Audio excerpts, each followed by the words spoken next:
이스라엘 백성이 앞으로 갈 수도 없고 뒤로 빠질 수도 없는 우리가 그런 이야기를 갖다가 그런 난처한 상황을 갖다가 진퇴양난이다라고 이렇게 이야기하는데, 바로 이스라엘 백성이 그러한 상황에 처하게 됩니다.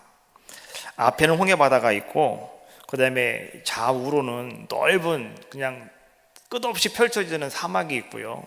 그 다음에 뒤쪽에는 막강한 애굽의 군대가 이제는 분노를 품고 막 달려오고 있는 그러한 상황이었습니다. 두려움이 가득 찼고 공포가 그들을 막 이렇게 엄습하고 있는 그런 상황이었죠. 만약에 우리가 지금 그런 가운데 있다고 한다면 우리는 어떨까요? 이제 나 죽었구나, 이제 어떻게 할까? 우리는 그것 때문에 아마 정신을 차리지 못할 정도로 우리는 막 공포 속에 떠는 자들의 모습이 아닐까요? 그런데 그때에 이제 오직 하나님만 바라보았던 모세는 그렇게 두려워하고 떨고 있는 이스라엘 백성들을 향해서 모세는 외쳤습니다. 출애굽기 14장 13절에 있는 말씀인데요. 자, 우리 한번 같이 한 목소리로 한번 오늘 모세의 이 외침을 한번 같이 우리가 외쳐보도록 하겠습니다. 시작. 너희는 두려워하지 말고 가만히 서서 여호와께서 오늘 너희를 위하여 행하시는 구원을 보라. 할렐루야. 너희는 두려워하지 말아라. 그리고 너희는 가만히 서서 오늘 하나님께서 너희를 위하여 행하시는 구원을 보아라. 오늘 하나님을 먼저 바라볼 수 있었던 모세였기 때문에, 모세는 그러한 절망의 끝이라고 생각하는 그 시간에 모세는 무엇을 보기 시작하였느냐? 하나님이 일하심을 바라보았고 하나님이 새롭게 시작하시는 모습을 모세는 볼 수 있는 자의 모습이었음을 우리에게 보여주고 있는 겁니다. 막강한 군사력이라고 하는 환경, 그 막강한 군사력을 바라본다면 그냥 우리는 떨 수밖에 없고요, 우리는 발이 움직이지도 못하는 그런 상황 속에 내몰릴 수밖에 없는 것이 바로 오늘 우리를 억압하는 그런 환경들입니다. 그러나 우리는 그 전에 우리는 하나님을 주목하셔야 돼요. 그리고 하나님이 나에게 하신 말씀을 잘 들으셔야 돼요. 그러면 여러분들은 강하고 담대한 힘을 얻게 되는 귀한 자가 다 될 줄로 믿습니다. 그런 사람이 어떤 일을 할 수 있느냐? 오늘 모세의 모습을 가만히 바라보았더니 절망의 그 끝자락에서 하나님이 시작하심을 바라본 모세였기 때문에 모세는 거기서 두려워하거나 떨지 아니하고 자기 오른손에 잡혀있던 하나님의 지팡이라고 불리는 그 지팡이를 높이 들어요. 그리고 그 지팡이를 그 앞에 홍해라고 하는 바다를 향해서 어떻게 해요? 모세가 그 지팡이를 내밀었습니다. 그랬더니 그 순간에 어떤 역사가 나타나게 됐습니까? 큰 바람이 불어오기 시작하더라. 큰 동풍이 그때부터 서서히 바람이 불어오기 시작하였다고 성경은 말씀해 주고 있어요. 우리가 영화를 볼 때는요, 우리가 이 장면을 영화로 만들어 놓은 것을 볼 때는 모세가 지팡이를 높이 들고 그 지팡이를 홍해바다를 향해서 탁 내려치니까 말이죠, 그냥 바람이 쫙 불면서 홍해바다가 쫙 갈라지고 가운데 길이 쭉 열리는 이런 모습들을 우리는 영화를 통해서 바라보았어요. 그런데 실제적으로는 그런 모습이 아니었다는 것이죠. 오늘 출애굽기 14장 21절 말씀해 보니까 그때의 모습을 이렇게 성경은 표현하고 있습니다. 모세가 바다 위로 손을 내밀매 여호와께서 큰 동풍이 밤새도록 바닷물을 물러가게 하시니 물이 갈라져 바다가 마른 땅이 된지라. 순식간에 문이 쫙 열리는 것이 아니라, 바람이 막 쫙 불어와가지고 문이 팍 열리는 것이 아니라 밤새도록 큰 동풍이 불어오면서 바닷물을요 서서히 뒤로 물러가게 만들어 주셨다. 조금씩 정말로 우리 눈에 확 보여 변화되는 것은 아니지만 조금씩 그 바닷물이 밤새도록 바람이 불어오면서 그 바닷물을 계속 밀어내고 있는 모습을 홍해 앞에 서 있는 이스라엘 백성들은요 자기들의 두 눈을 가지고 똑바로 밤새도록 바라보았다라고 하는 거예요. 그 얼마나 놀라운 일입니까? 다른 사람은 아무도 할 수 없는 그 일이에요. 오직 누구만 할 수 있는 일이었냐고 하면 하나님만이 할 수 있는 그 놀라운 일을 오늘 이스라엘 백성들은 두 눈을 똑바로 뜨고 밤새도록 하나님께서 그 홍해 바다가 밀려가게 하는, 그러므로 길이 열어지는 그러한 모습을 하나님은 그들로 하여금 보게 하여 주셨다는 거예요.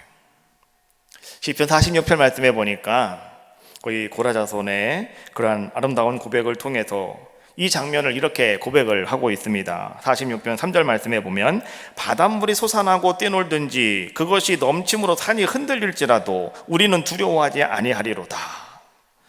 바닷물이 솟아나고 그것이 막 파도를 치고 막 넘쳐남으로 말미암아서 산이 말이죠 막 흔들리는 정도가 됐단 말이죠. 그럼 그 얼마나 여러분 두렵겠습니까?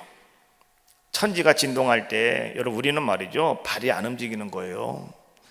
막 이런 것들이 막 요동을 칠 때 우리는 아무리 우리가 침착하려고 한다 하더라도 침착할 수가 없어요. 왜? 공포가 막 찾아오기 때문에 그러죠. 두려움 때문에 그런 거죠. 그러한 일들이 우리에게 있다 하더라도 오늘 시편 기자는 그렇게 고백을 합니다. 오늘 우리는 담대하게 용기를 가질 수가 있다. 왜 담대하게 용기를 가질 수가 있느냐? 그 이유를 10절에서 이렇게 말씀해 주고 있습니다. 너희는 가만히 있어 내가 하나님됨을 알지어다 라고 그는 고백을 하고 있어요. 그냥 우리는 가만히 서서 용기를 가지고 담대함을 가지고 오늘 우리는 한 가지 해야 될 것이 있다라고 하는 거죠. 그냥 가만히 있으라 라고 하는 말은 아무것도 하지 말아라 이런 얘기가 아니라 하나님됨을 알지어다 라고 하는 말씀이에요.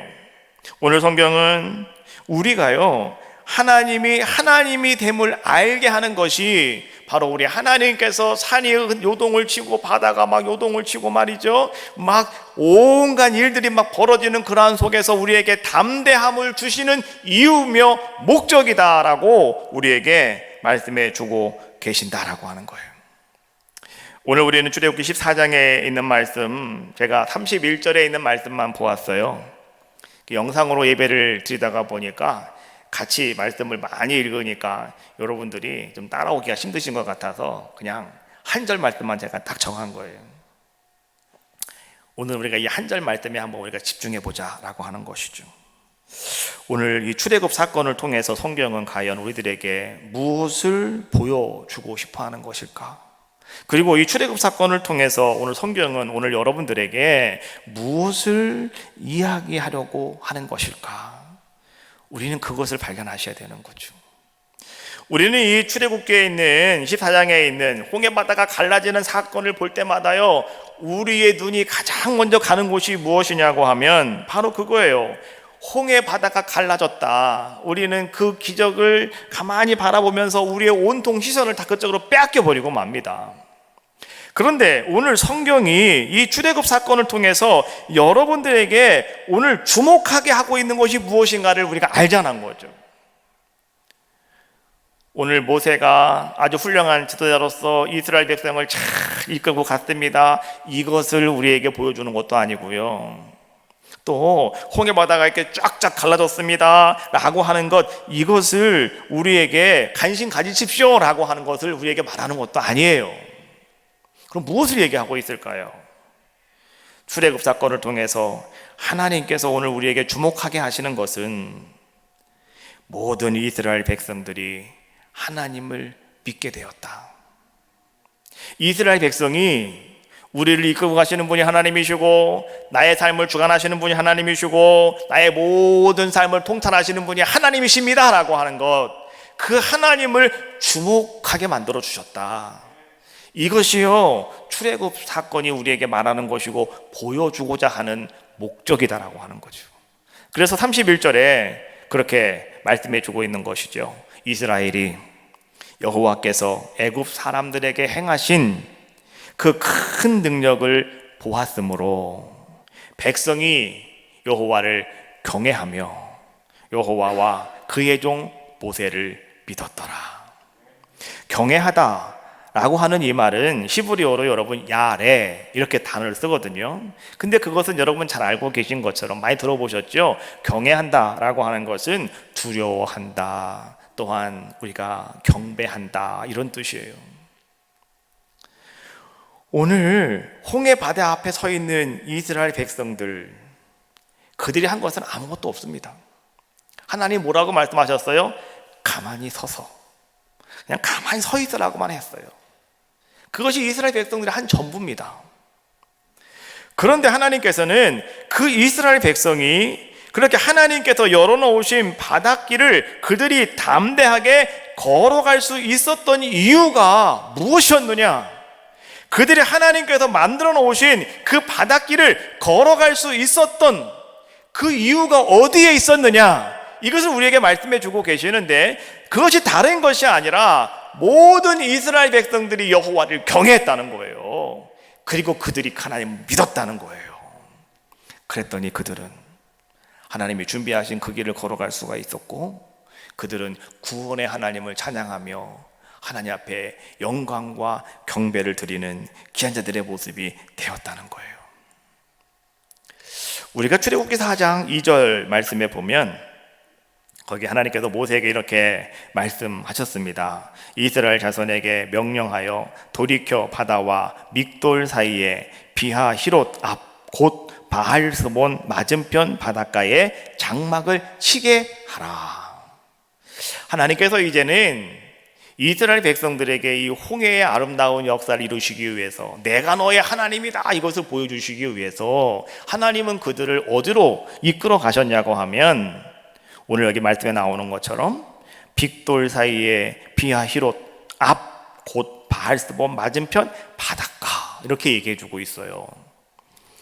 우리가 이 말을 들으면 무슨 말인지 잘 모르잖아요. 그래서 제가 지도 하나를 준비했습니다. 여러분 앞에 나오는 지도를 보시면, 자 보십시오. 자 앞에 파란 게 저기 홍해바다고요. 자 이스라엘 백성이 저쪽 위에서 고센 땅부터 내려온 겁니다. 내려와 가지고 저 빅돌 그 위에 보이죠? 자 빅돌에서 밑으로 내려왔어요. 거기에 뭐가 있다고 그랬습니까? 거기에 비하 히롯이라고 하는 거 이쪽에 있고요. 그럼 이쪽에 뭐가 있습니까? 거기에는 바알스본이라고 하는 것이 있어요. 그러니까 그 가운데에 뭐가 있어요? 홍해바다가 있잖아요. 그러니까 하나님은 그 앞에다가 그 지점에다가 이스라엘 백성들에게 장막을 쳐라 라고 말씀하여 주셨다는 거죠. 여러분 이 비하 히롯이라고 하는 그것이 뜻하는 것이 있는데요, 그것은 무엇을 뜻하냐고 하면 하토로에게 가는 길 이런 뜻이 비하 히롯이라고 하는 말의 뜻이에요. 하토로는 누구냐고 하면, 여러분 이집트 신화에 보면은요 그 태양신의 막내 딸의 이름이 하토로래요. 하토로. 그래서 이 하토로는 애굽의 여신 중에 한 사람이었습니다. 그래서 애굽에 있는 바알과 함께 이 하토로는 풍요로움을 주는 신이다라고 사람들은 그렇게 하토로 신을 섬겼다고 그래요. 그러니까 이 비하 하롯이라고 하는 게 아까 거기 지도에 나오는 비하 하롯이 뭐냐고 하면 하토로에게 가는 길이에요. 거기가 그 지역이 거기라는 거예요. 그 다음에 건너편 쪽에는 뭐가 있다고요? 바알스본이라고 하는 것이 있는데, 그 바알스본은 또 어떤 뜻을 가지고 있냐고 하면 바알이 내려다 보는 곳이라고 하는 뜻을 가지고 있어요. 바알신 알죠? 바알신이 이렇게 나를 쭉 쳐다보고 있는 곳, 나를 내려다보고 있는 곳, 이것이 바로 바알스본이라고 하는 이름의 뜻이라는 거예요. 그러면 오늘 이 비하 히롯이라고 하는 것은 하토루 신을 얘기하는 것이고, 그 다음에 바알스본이라고 하는 것은 바알신을 얘기하는 거 아니겠습니까? 이것은 무엇을 얘기하는 것이냐? 하토로나 바알, 이것은요 이제 이스라엘 백성이 애굽 땅의 종으로 살다가 이제는 그 애굽의 손에서 그들이 벗어났어요. 이제 그들이 해방이 되었어요. 그들이 자유함을 얻었어요. 그래가지고 이제는 우리가 해방이다 라고 생각을 하고 자유함을 가지고 살아가는가 싶었는데, 뒤를 돌아다보니 거기는 다시 애굽이었고, 앞으로 나가는 곳으로 봤더니 거기는 뭐라고요? 바알에게 엎드려 하는 곳이었더라, 이런 얘기예요. 그리고 그 사이에는 뭐가 있다? 지금 홍해 바다가 그들의 길을 가로막고 있었다, 이런 뜻이에요. 그러니까 지금 이스라엘 백성이 서 있는 그 자리가 어떤 자리였냐고 하면 옴싹달싹 할 수 없는 바로 그 자리가 하나님께서 그들을 보낸 그 자리였다고요. 하나님이 장막을 치라고 한 그 자리가 바로 그렇게 옴딱살싹 할 수 없는 그런 자리였다고 하는 것이죠. 오늘 하나님께서는 이스라엘 백성들에게 그 자리로 보내면서 하나님은 이렇게 말씀하시는 거예요.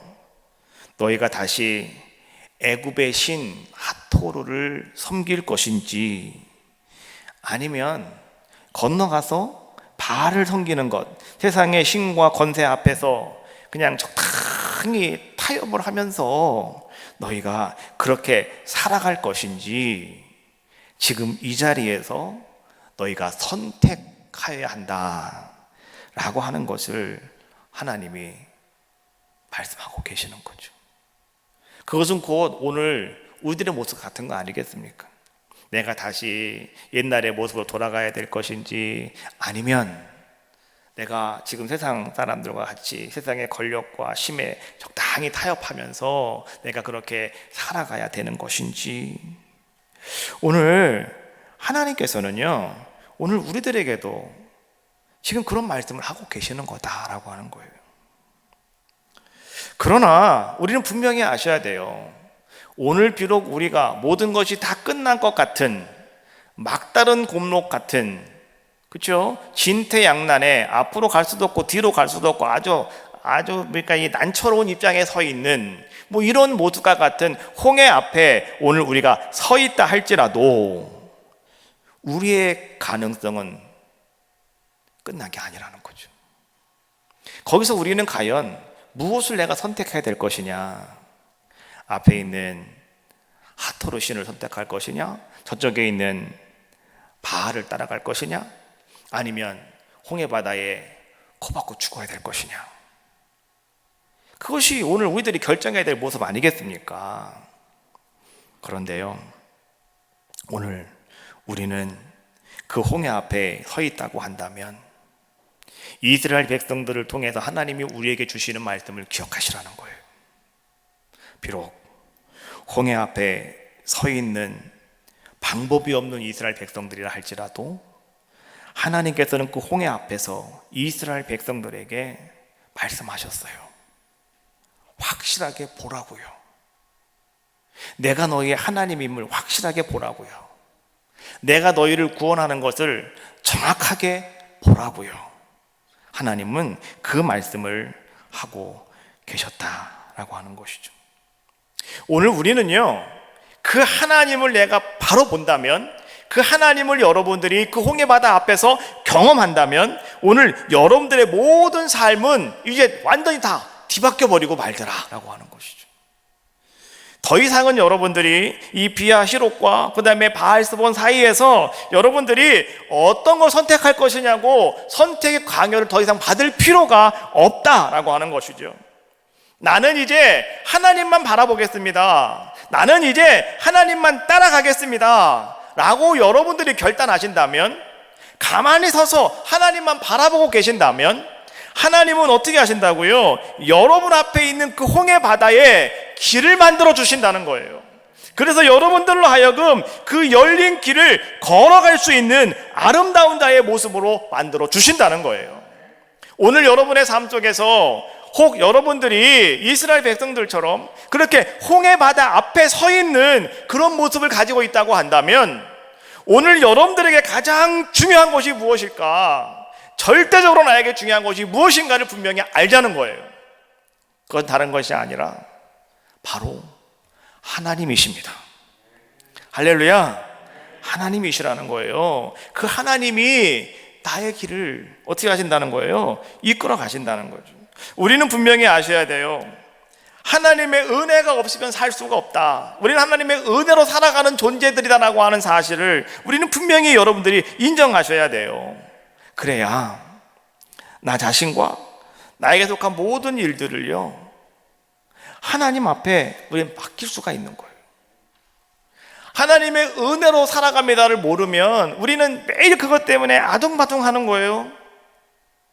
우리는 거기서 말이야, 내가 뭘 선택해야 될까? 내가 살 수 있는 방법은 무엇일까? 우리는 그렇게 고민할 수밖에 없는 거예요. 지금 내 앞에 이루어지고 있는 모든 일들은 역사의 주관자시며 역사를 이끌어 가시는 우리 하나님께서 행하고 계신 것이다. 여러분, 이렇게 고백하셔야 돼요. 그렇다고 한다면, 그것을 여러분들이 알고 고백할 수 있다고 한다면, 우린 또 한 가지 꼭 기억하실 것, 하나님께서 당연히 여러분들의 아픔과 여러분의 슬픔과 여러분의 모든 어려움들을 해결하여 주실 줄로 믿습니다. 이런 태도를 가지고 가만히 서서 우리는 하나님을 바라보는 거예요. 삶이 힘들고 여러분 살아가시다 보니까 아이고 정말 못 살겠다고, 정말 힘들어서 내가 못 살겠다고 말이죠, 여러분들이 그렇게 소리칠 만한 일들이 여러분들에게 생겼다면, 비록 내가 실수함으로 말미암아서 나에게 이런 어려움이 찾아올 수도 있잖아요. 내가 잘못해가지고, 내가 방법을 잘못 선택해가지고 나에게 이런 큰 어려움이 닥쳐왔다 할지라도 여러분 기억하세요. 하나님은 여러분이 갈 길을 알고 계셔요. 하나님은 여러분의 길을 인도해 주셔요.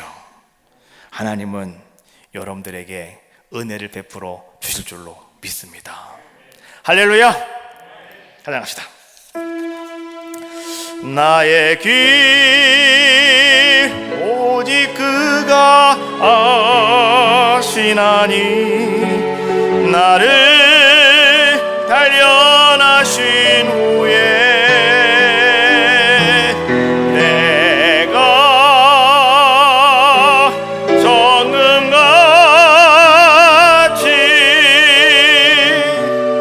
나오리. 한 번 더 합시다. 나의 길 오직 그가 아시나니, 나를 단련하신 후에 내가 정금같이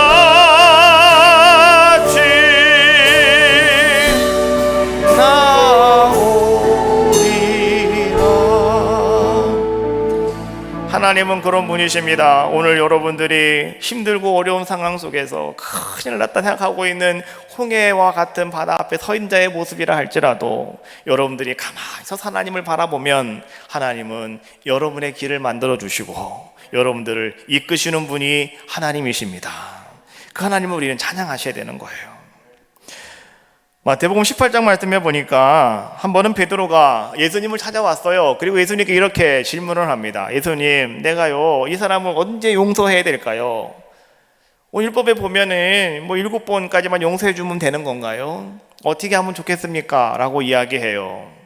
그랬더니 예수님께서 그 베드로에게 이렇게 답변을 하셨지요. 18장 22절입니다. 마태복음. 내가 내게 이른다 7번뿐만이 아니라 7번을 70번까지라도 해야 된다 라고 말씀해 주고 계셔요. 이게 무슨 말이에요? 490번 용서해 주고 끝내라 이게 아니라 여러분 계속해서 여러분 용서해야 한다라고 하는 것을 이야기해 주고 있는 거죠. 이 말씀을 하시고 난 다음에 오늘 주님은 비유로서 한 이야기를 해주고 계셔요. 이런 얘기였습니다. 어느 한 주인이 있었습니다. 근데 그 주인이 불쌍히 여겨가지고요 자기에게 1만 달란트를 빚진 사람이 있었는데 그 사람이 참 안타까운 마음이, 불쌍한 마음이 들었대요. 그래서 오늘 그 사람 1만 달란트를 다 탕감해 주었대요. 그럼에도 불구하고요 오늘 이 사람이 너무 기쁜 마음을 가지고 집에 돌아가다가 자기가 아는 한 사람을 만나게 되었는데 그 사람은 어떤 사람이었느냐? 자기에게 100데나리온을 빚진 사람이었답니다. 그런데 이 사람이 말이죠, 그 100데나리온 빚진 사람을 보더니만 멱살을 잡고 너 왜 내 돈 갚지 않느냐고, 빨리 갚을 거야 안 갚을 거야, 그러면서 말이죠, 이 사람을 질질 끌고 강가로 갔다는 거죠. 그리고 이 사람이 내 돈을 안 갚는다고 감옥에 집어넣었다는 거예요. 오늘 예수님께서는 비유로서 그런 악한 종의 이야기를 우리에게 들려주고 계셔요. 용서라고 하는 말을 하시면서, 데나리온은요, 건장한 성인이 나가서 하루 일하고 받는 품값이 1데나리온입니다. 그러면 그 사람이 빚진 것이 100데나리온이었다라고 얘기하잖아요. 그러면 100일 동안 일하고 한 푼도 쓰지 않고 그냥 벌었던 돈이 바로 100데나리온이에요. 한 석 달, 열흘 동안 열심히 일해가지고 갚을 수 있는 돈이란 말이죠. 그런데 오늘 이 사람은 뭐예요? 1만 달란트를 탕감받은 사람이었다. 그러면 여러분, 한 달란트는요 어느 정도의 가치가 있냐고 하면 6,000데나리온의 가치가 있답니다. 6,000데나리온이면 여러분, 그냥 건강한 성인 한 사람이 나가서 일을 하는데요, 16년 동안 벌어가지고 10원도 안 쓰고 모아야지만 만들 수 있는 돈이 한 달란트라는 거죠. 그런데 오늘 이 사람은 10,000달란트래요. 1만 달란트래요. 그러니까 그거의 10,000배라는 거예요. 10,000배. 그것은 무엇을 말하고 있느냐? 자기의 힘으로는 도저히 어떻게 해결할 수 없는 것을 얘기해 주고 있는 거예요. 자기 죽을 때까지 해도 안 되는 거죠, 이거는. 그렇지 않습니까? 오늘 이 비유를 통해서 예수님께서 오늘 여러분들에게 어떤 말씀을 하고 있는 건지 알아요? 용서라고 하는 것은 참 어찌 보면 내가 용서받았으면 나는 그냥 용서해 줘야 되는데 우리 모든 사람들은 용서를 못한다는 것을 얘기해 주고 있는 거예요. 내가 용서받는 건 아무것도 아닌데요, 나한테 그렇게 빚진 자가 있어요. 나는 1만 달란트를 탕진받았잖아요. 용서받았잖아요. 그런데 100달란트, 그거 아무것도 아니죠, 자기한테 비하면. 그렇잖아요? 그런데 우리는 왜 그 사람을 용서하지 못하냐고 하면, 그 사람에게 내가 100달란트를 받을 것이 있는데 우리는 그 100달란트가 아니라 그것이 바로 1만 달란트를 받을 거라고 생각하고 있다는 거예요. 그래서 우리는 그 사람을 용서할 수가 없다는 거예요. 탕감해 줄 수가 없다, 이런 얘기죠. 그래서 하나님께서는요, 율법을 통해서 이스라엘 백성들에게 하신 말씀 중에 하나가 출애굽기 21장 24절에 있는 말씀인데요, 눈은 눈으로, 이는 이로, 손은 손으로, 발은 발로 갚아라, 이런 뜻이에요. 여러분들은 이 말씀 많이 들으시잖아요. 예? 근데 우리가 이 말씀을 들을 때 우리는 대략 뭘 생각하냐고 하면, 눈은 눈으로, 이는 이로, 그러니까요, 우리는 그대로 원수를 갚아줘야 되는데 그대로 갚아줘야 된다, 뭐 이런 거. 원수를 갚았는데 우린 그렇게 해야 된다, 뭐 이런 것으로 우리는 많이 그 말씀을 받아들이잖아요. 근데 여러분, 이 말씀은 원래 그런 의미가 아니에요. 하나님께서 이는 이로, 손은 손으로, 발은 발로, 눈은 눈으로 라고 이렇게 말하는 것은요, 이런 의미예요. 우리 모든 사람들은, 유대인뿐만 아니라 오늘 우리도 마찬가지예요. 모든 사람들은요, 다 사람들이 가지고 있는 본성이 있고 속성이 있습니다. 그것이 무엇이냐고 하면, 만약에 내가 손가락 하나가 잠깐 이렇게, 내가 손가락이 조금 비어가지고 내가 여기에 피가 나왔어, 누가 잘못해가지고요. 그러면 우리는 손가락 조금 비었는데요, 우리는 손을 부러뜨리기를 원한다는 거죠. 내가 만약에 뭐 하다가 내 손이 부러졌단 말이죠. 그럼 우리는요, 허리를 부러뜨리기를 원해요. 그게 사람들의 속성이라는 거죠. 사람들이 가지고 있는 본성이 그렇다는 거예요. 속으로부터 갖고 있는 본성이, 그런 마음을 사람들은 가지고 있다는 거예요. 그래서 모든 사람들은 말이죠, 내가 조금만 상처를 당하고 내가 조금만 어려움을 당하고 나에게 조금만 손해가 있다고 한다면 우리는 그 사람을 어떻게 합니까? 밟아요. 완전히 그냥 우리는 멸절시켜 버리려고 하는 거죠. 완전히 죽여버리려고 하는 것이 오늘 사람들이 가지고 있는 속성이더라는 거죠. 그래서 하나님께서는 뭐라고 말씀하시는 거예요? 자, 이가 부러졌냐? 그럼 이만 너도 상하게 만들어놔. 더 이상은 하면 안 돼. 팔이 부러졌어? 그럼 팔만 너도 꺾어놔. 더 이상은 안 돼. 하나님은 그 말씀하고 계시는 거예요. 그러면서 뭐라고 말씀하셔요? 그러나 너는 그 이상은 절대 넘어가면 안 되고 그거는 안 해도 돼. 그러나 네가 도저히 참을 수가 없거들랑 너 당한 만큼만 해줘 라고 하는 것이 이는 이로, 눈은 눈으로, 이는 입으로, 이런 말이에요.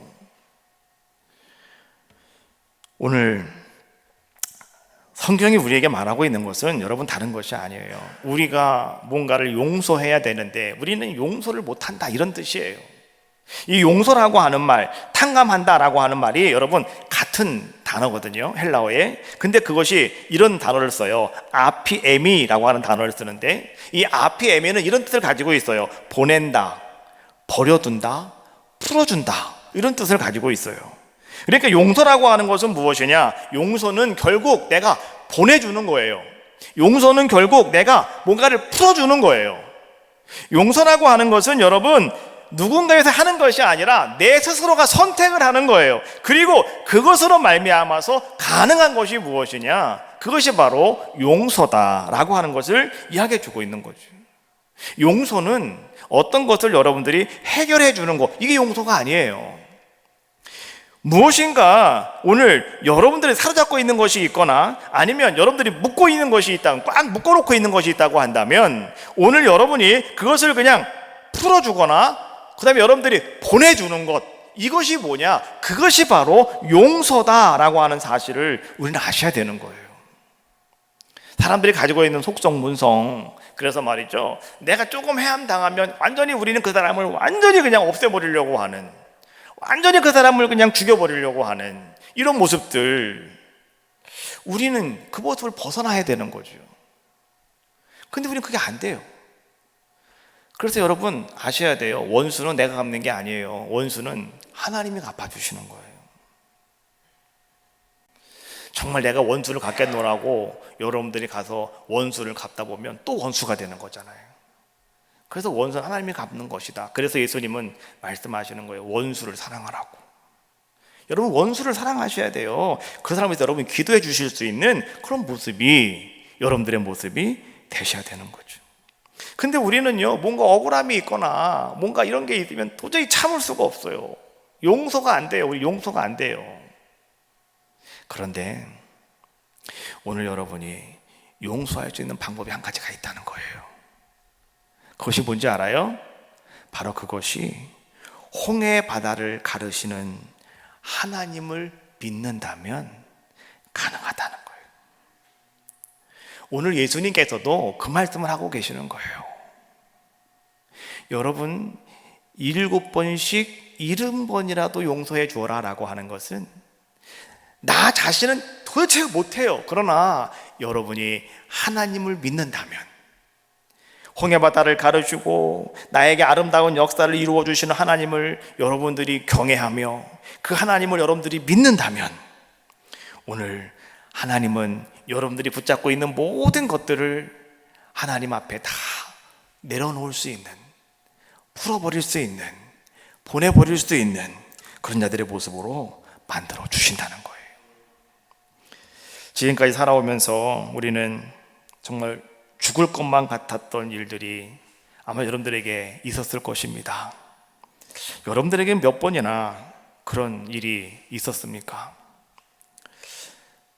근데 그때마다 여러분들은 하나님께 기도하셨잖아요. 그리야 했더니 하나님께서 여러분들에게 은혜를 베풀어 주셨고, 우리는 하나님의 은혜를 경험했어요. 그리고 잘 이겨냈어요.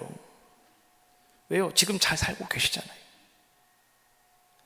지금까지 여러분의 모든 삶이 그런 삶이었는데, 그런데 또 혹 지금, 바로 지금 이 시간에도 어떤 어려운 문제가, 힘든 문제가 다시 여러분들에게 찾아와가지고 여러분들이 이거 어찌하면 좋을까? 마치 이스라엘 백성이 홍해 바다 앞에 서 있는 것처럼 이쪽 가도 안 되고 저쪽 가도 안 되고 말이죠. 코박고 죽을 수도 없고 말이죠. 뭐 이런 상황, 그런 상황이 지금 여러분들에게 바로 코앞에까지 다가오신 분도 아마 있으실 거예요. 근심 걱정이 꽉 차가지고 어떻게 할까 고민하시는 분이 계실 거예요. 오늘 그런 분들이 있다고 한다면 오늘 말씀을 꼭 기억하십시오. 절대로 잃어버리지 마세요. 하나님은 언제나 나를 사랑하셔요. 하나님은 언제나 우리를 지켜주시기를 원하시는 분이 하나님이셔요.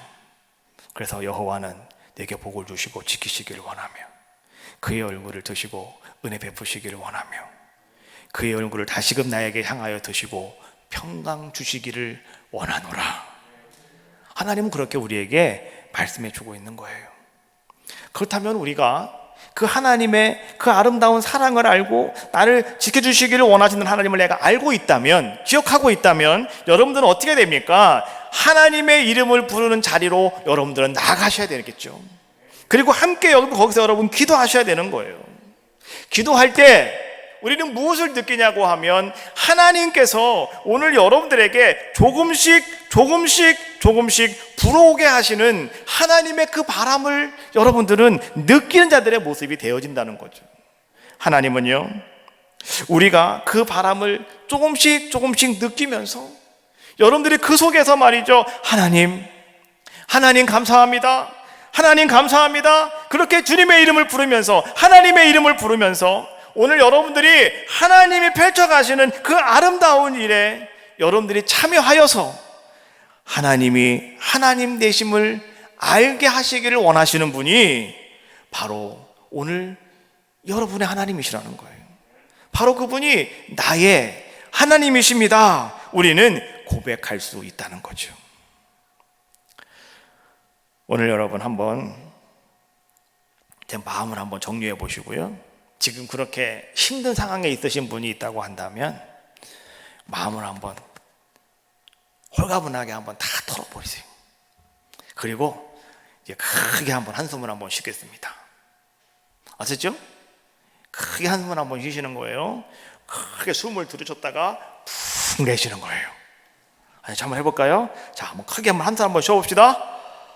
내쉬고 다시 한번 들어 마시세요. 내쉬세요. 힘들어도요, 감사해야 될 것이 뭔지 알아요? 내가 숨을 쉬었잖아요. 살아계시다는 거예요. 여러분, 이게 하나님의 은혜입니다. 그 은혜만 있다면 되는 거예요. 그 은혜만 깨달을 수 있다면, 그 은혜만 발견한다면 오늘 여러분들은 홍해바다 앞에서도 하나님을 볼 수 있어요. 하나님을 보시면 하나님이 역사하셔요. 인디언의 속담에 이런 말이 있대요. 빨리 가려거든 혼자 가라.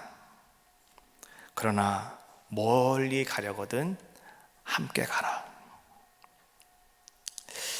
빨리 가려거든 직선으로 가라. 그러나 멀리 가려거든 돌아서 곡선으로 가라.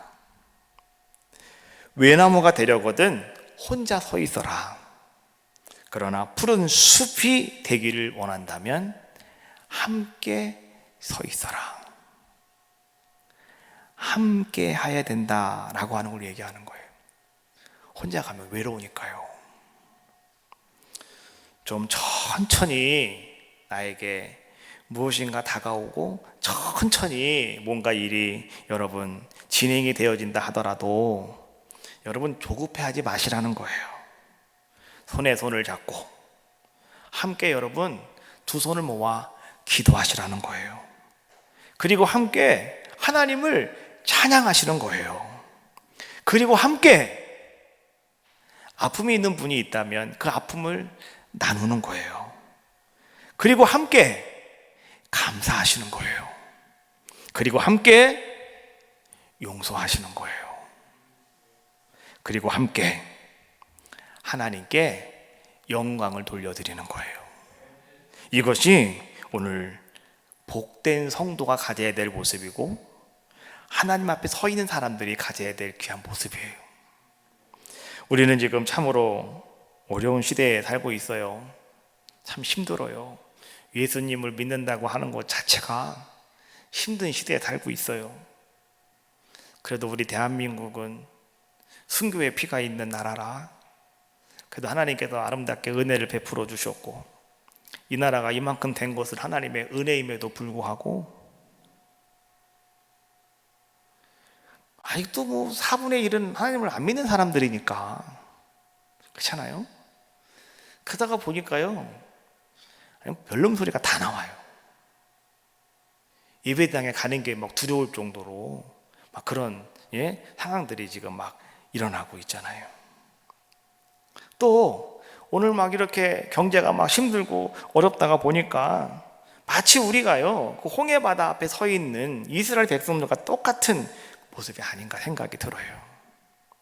그러나 여러분, 오늘 홍해 앞에 서 있는 이스라엘 백성이 하나님의 큰 능력을 보았으므로 여호와를 경외하며 믿었던 것처럼 오늘 우리 에덴교회 온 성도님들이 여러분들 어떤 상황 속에 있다 하더라도 힘든 상황 속에 어려운 상황 속에 있다 하더라도 오늘 여러분들은 가만히 서서 오늘 하나님의 큰 능력을 여러분들도 바라보심으로 오직 하나님만 경외하시고 오직 하나님만 붙잡으시고 오늘 여러분의 삶을 믿음의 반석 위에 든든하게 세워서 가실 수 있는 우리 성도들이 다 되어주시기를 주님의 이름으로 축복합니다. 은혜 아니면 살 수 없네. 찬양하시고요 통성으로 기도하겠습니다.